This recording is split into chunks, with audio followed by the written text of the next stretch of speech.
처음에 신혼 때는 정말 제가 이렇게 살 거라고는 생각지도 못했어요.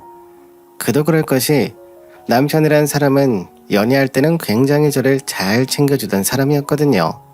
그러니 제가 결혼을 다짐했겠죠. 하지만 참 사람이 잡은 물고기 다르고 잡기 전 물고기 다르다고, 결혼하고 난 뒤에는 정말 사람이 어찌나 그렇게 변할 수 있는지 제 생애 처음이었습니다. 결혼하기 전에 저는 작은 사업을 하나 하고 있었어요. 온라인 쇼핑몰이었는데 그리 큰 규모는 아니었지만 적당히 수입도 없고 나 한 살림 정도는 넉넉히 살 정도였죠. 끼리끼리라고 남편 역시 사업을 하는 사람이었는데 가업으로 무역회사를 운영 중이었습니다. 저희는 서로 거래처 사이로 알게 됐고 어떻게 하다 보니 나중에는 연인 사이로 발전하게 됐죠. 결혼 이야기를 먼저 꺼낸 사람은 남편이었어요.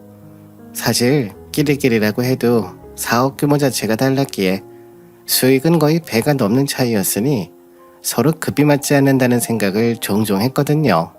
이제 우리 결혼할 때도 됐지 않아? 우리 이제 30대 중반이야. 눈만 감았다 뜨면 금방 40대 된다고. 40대면 우리 아이 계획도 차질이 생기고 다른 문제들도 많지 않겠어? 또 그 얘기야? 당신한테 내가 누누이 말했잖아. 당신이랑 연애는 몰라도 결혼은 아직 생각이 안 든다고. 잘 생각해봐. 당신이랑 내가 얼마나 차이 나는지. 당신은 맨날 그 얘기더라. 그럼에 돈이 뭔데 그렇게 자격지심을 부려. 난 그저 집안이 좀 괜찮아서 당신보다 좀 더 나은 생활을 하는 사람이고, 당신은 그래도 스스로 사업 시작해서 성공한 사람이잖아. 그런데 뭐가 그렇게 차이 난다는 거야? 남편은 그런 내 모습에서 항상 쓸데없는 자존심을 부린다 생각했지만 저는 일찍이 깨달았던 적이 있습니다.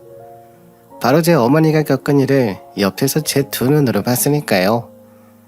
엄마가 결혼했을 때 상황이 저랑 남편과 비슷했어요.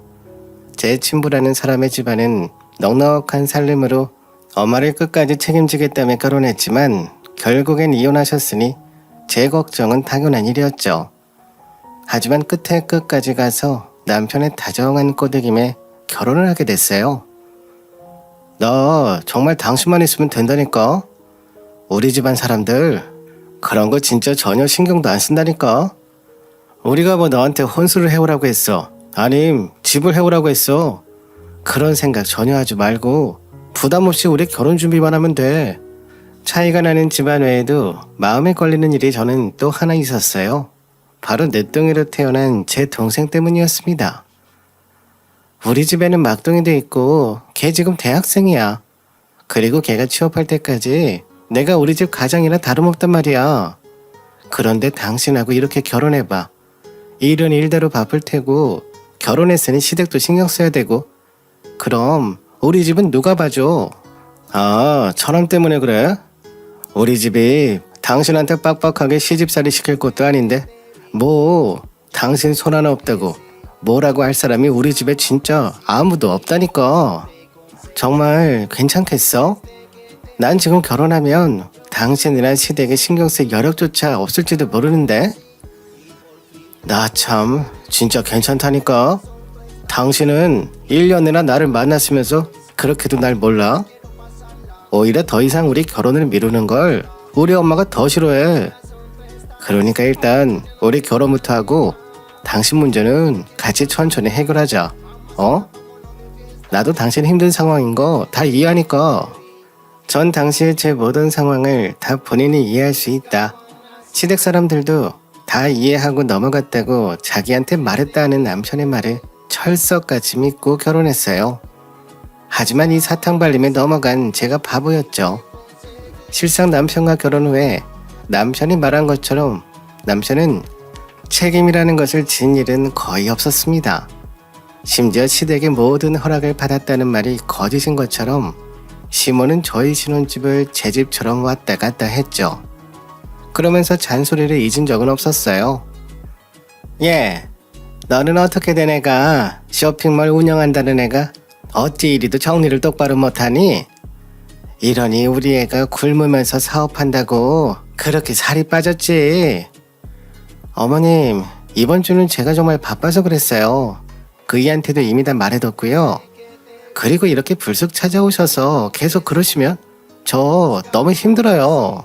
어머머, 너 지금 하늘 같은 CM이 앞에서 투정 부리니? 내가 우리 아들 뒷바라지 하는 너처럼 우리 집 양반 뒷바라지 할 때도 게으르지 않았다. 집구석을 이런 식으로 내버려 두지 않았어. 하여간 요즘 애들은 요즘 유행한다는 나 때는 을 매번 입에 달고 살던 시모였죠. 그렇다고 제가 집안일을 하나도 안 해놓고 다녔냐고요? 그건 절대 아니었습니다. 제가 시간이 없을 때는 청소하는 아주머니를 불러서라도 일주일에 한 번은 집 정리를 한 사람이에요. 그냥 제가 친정에 더 신경 쓰는 게 마음에 안 들었던 거죠. 제발 어머니한테 얘기 좀 해봐.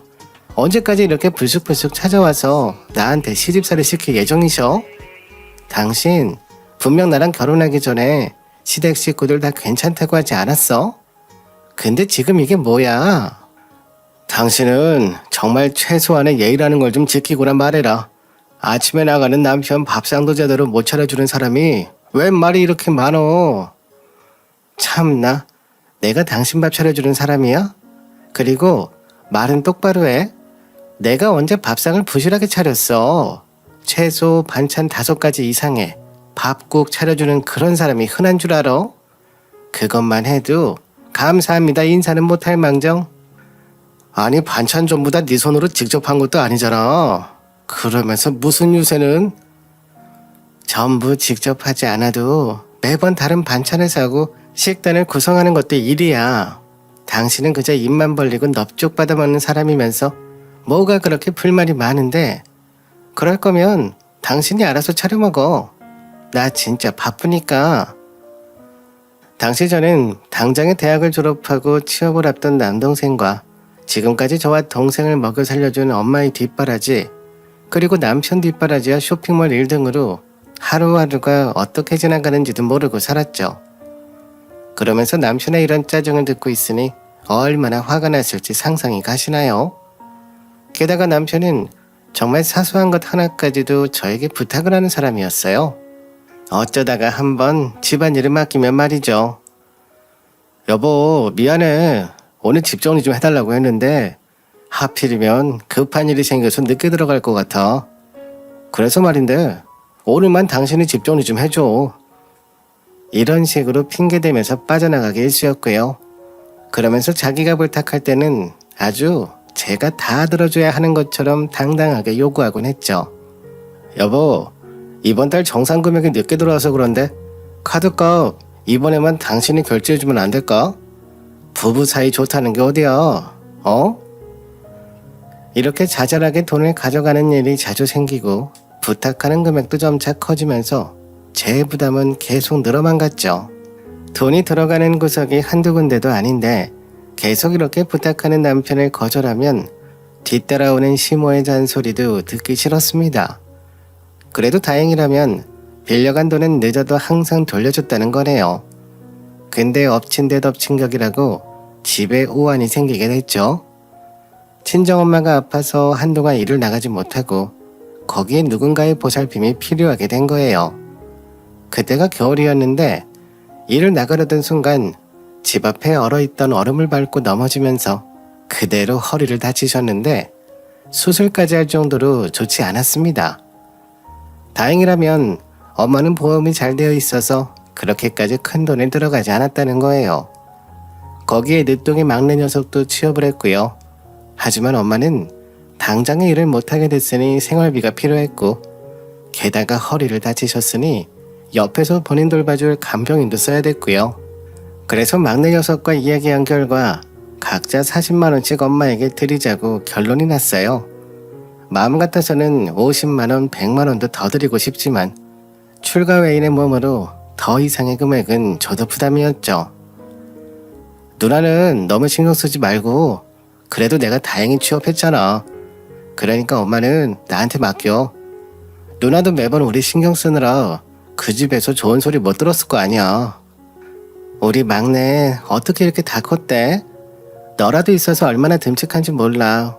안 그래도 내가 40만원 이상은 부담스러워서 정말 이럴 때 도움되려고 사업 시작하고 돈 버는 건데 내 돈 하나 이렇게 마음대로 못 쓰고 다니네. 우리 엄마 생활비 드린다고 하니까 오히려 질색하시더라. 괜히 자식들보다만 더 안겨준다고.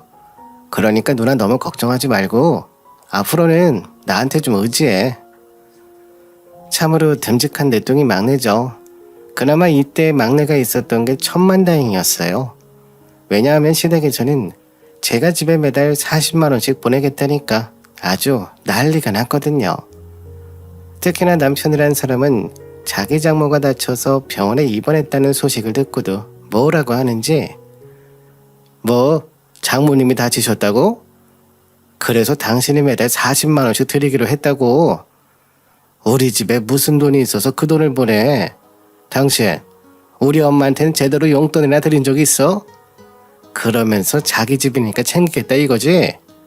그럴 거면 당장 우리 엄마한테도 매달 40만 원씩 용돈 챙겨드려. 당신은 지금 이 상황에서 돈이 문제야? 그리고 시댁은 돈이 그렇게 많으면서 이런 푼돈에 왜 이 난리를 피우는데. 내가 우리 간병인 비용 좀 챙겨드리겠다는데 그게 그렇게 큰 소리 날 일이냐고. 아니 반대로 생각해봐. 지금까지 네가 우리 집안일이 뭐가 있어. 그런데도 지금까지 눈 감아주고 있었어. 근데 여기서 생활비까지 덤해서 챙겨드린다고? 난 절대 동의 못하니까 보내기만 해봐. 아니면 우리 엄마 용돈도 따로 챙겨드리던지. 전 남편의 말에 너무 어이가 없었어요. 지금까지 단 한 번도 시댁 덕을 본 적은 없었거든요. 근데 친정엄마가 다쳐서 입원했으니 도움 좀 드리겠다, 돈 좀 보내겠다 하니 시모도 당연히 챙기라며 버럭버럭 화를 내는 것이 아니겠어요? 게다가 시모도 아주 가만히 있지 않더군요. 남편이 곳에 일러 바쳤는지 후다닥 달려와서 하는 말이 내가 진짜 결혼을 잘못 시켰어. 그러게 차이 나는 결혼은 절대 안 된다고 그렇게 말렸건만 얘 사돈은 어떻게 자기 건강관리도 제대로 못해서 이 사다를 만들어? 나이가 있으면 제대로 관리를 했어야 될 거 아니야. 다리에 힘이 없어서 얼음에 미끄러져? 그게 말이나 되냐? 그러니까 지금 자기 집에 돈 보내고 싶어서 이러는 거라니까. 너 솔직하게 말해봐.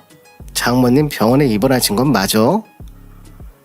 당신은 우리 엄마 병원에 한 번을 찾아가 보고 이런 말을 해. 그리고 내가 언제 어머님이나 당신한테 거짓말한 적이나 있어? 그리고 저희 어머니 이 나이 되도록 열심히 살겠다고 움직이신 분이에요. 그런데 어머님은 어떻게 그런 이야기를 할 수 있어요? 정말 둘 다 너무하네요. 뭐? 너무하는 건 너야. 결혼해서 우리 집에 소홀한 것까지 참아왔다. 근데 너희 집에 돈 보내겠다는 그 말 정말 어이가 없구나. 그 양반이 잘못한 일로 왜 우리 아들이 피해를 봐야 돼? 그리고 거기도 챙겨줬으면 가는 게 있으면 오는 것도 있어야지. 정말 심오고 뭐고 귀싸대기를 한 대 올리고 싶을 정도였죠. 사람이 아프다는데도 이들은 정도를 모르더군요. 정말 화가 나고 이 집안 사람들이랑 계속 연을 이어가나 하나 생각을 할 정도였어요. 그런데 말이죠. 하늘도 이런 시댁 식구들의 행태가 괘씸했는지 이렇게 난리를 피운 지 며칠 뒤 시모가 푹 맞아서 쓰러졌다는 소식을 듣게 됐죠. 병원에 입원을 했다는 이야기를 들었지만 남편이 했던 행동도 있어 저는 당장에 달려가지는 않았습니다. 아무튼 이 소식으로 시댁은 발칵 뒤집혔죠. 당신 혹시 장모님 간병인 전화번호 몰라? 지금 우리 엄마 쓰러지셨잖아. 그래서 내가 여기저기 알아봤는데 당신이 찾았다는 그 간병인이 제일 저렴하게 해주더라. 그 사람 그냥 우리 엄마한테 붙여주고 당신은 다른 사람 좀 구해서 써. 내가 왜? 그리고 그게 말이나 되는 일이라 생각해? 당신은 지금 우리 엄마를 뭐로 생각하는 거야? 저번부터 보자 하니까 내가 아주 물로 보이나 봐. 나 당신보다 돈은 못 벌어도 나 혼자서 우리 집안 여기까지 끌어온 사람이야. 네가 뭔데 우리 집 식구를 무시해? 아이, 내가 언제 당신 집안 무시했다고 그래. 그냥 간병인 전화번호 좀 알려달라니까. 그게 그렇게 힘든 일이냐? 그리고 우리가 남이야. 우리 부부야, 부부. 그래, 말 잘했네. 우리 부부 사이인 거 이제 알았어? 그럼 부부 사이에 응당해야 되는 일도 당연히 알겠네. 당신은 지금까지 우리 엄마한테 한 번이라도 문병 간 적은 있고 그러면서 부부 사이를 노네? 아이, 그건 내가 미안하다니까. 알았어. 내가 장모님 문병 한번 가면 되는 거지? 당신이란 사람 참 사람 질리게 만든다. 나를 어디까지 실망시켜야 되겠어.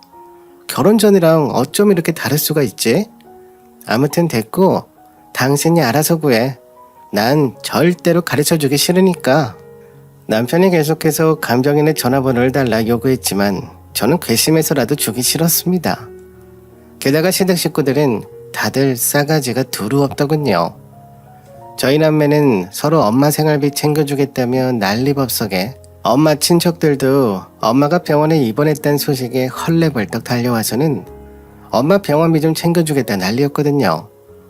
근데 시댁 식구들은 태생부터가 아주 싸가지가 없는 신우들이 있었어요. 서로 돈 내기 싫다, 돈 없다 하면서 시모를 나몰라라 하더군요. 그래서 모든 부담은 남편과 큰아버님 둘이서 고민하는 상황이 됐습니다. 왜냐면 이 둘이 돌아가신 시부 사업을 이어받아서 하고 있었으니 말이에요. 누나란 인간들은 지 엄마가 푹 맞아서 저렇게 병원에 입원했다는데 어떻게 돈 한 푼 안 보낼 수가 있어. 그래서 말인데 형이랑 나랑 둘이서 병원비랑 간병인 비용 다 대야 되거든. 돈이 제법 나갈 것 같아서 일단 당신도 그렇게 알고 있으라고. 뭐라고? 그게 얼마나 나가는데? 지금 당신 생활비도 제대로 나한테 안 주고 있는 거 알고 있어? 이미 3달이나 밀렸어. 그걸 언제 들 건데? 지금 이 마당에 생활비가 중요하냐? 일단 엄마 보험 제하고 나면 서로 한 100만 원씩 들진 않을까 싶긴 한데. 100만 원? 당신 어이없다. 나한테는 40만 원도 아깝다면서 그 난리를 폈으면서 뭐? 100만 원? 됐고 나도 40만 원 그 이상은 용납 못해. 아니면 당신도 나처럼 알아서 해결하든지. 그 잘난 사업 아주 잘 된다고 하지 않았어? 그게 지금 회사가 좀 힘드니까 이러는 거 아니야. 100만 원이 어디 애 이름도 아니고 당신이 좀 도와줘. 부부 좋다는 게 어디야. 저번부터 내가 누누이 말하는데 여기서 부부 들먹이지 마. 당신 그럴 때마다 얼마나 가정스러운지 아니? 사람이 체면이라는 게 있으면 제발 좀 정신 차리고 똑바로 행동하라고. 알겠어? 40만 원, 그 이상은 절대 용서 못해. 그 뒤로 남편이 어떻게 해결했는지 모르지만 혼자서 어떻게 해결하는 것 같더군요. 저는 듣기도 싫고 알고 싶지도 않아서 남편이 알아서 잘 해결하겠지 생각하고 그쪽으로는 신경을 끄고 살았습니다. 남편 역시 친정엄마한테 그랬으니 역지사지를 느껴보라는 거였죠. 근데 사람이라는 것이 신경 끄고 살겠다 계속 생각해도 완전히 무시하고 살 순 없더군요. 그래도 부부라는 정이 있어 그런지 달에 한 번씩은 시모를 보러 갔습니다. 그러면서 종종 시모를 돌봐주는 간병인과 인사도 하고요. 다만 시모는 그런저런 오히려 모른 척 하더군요.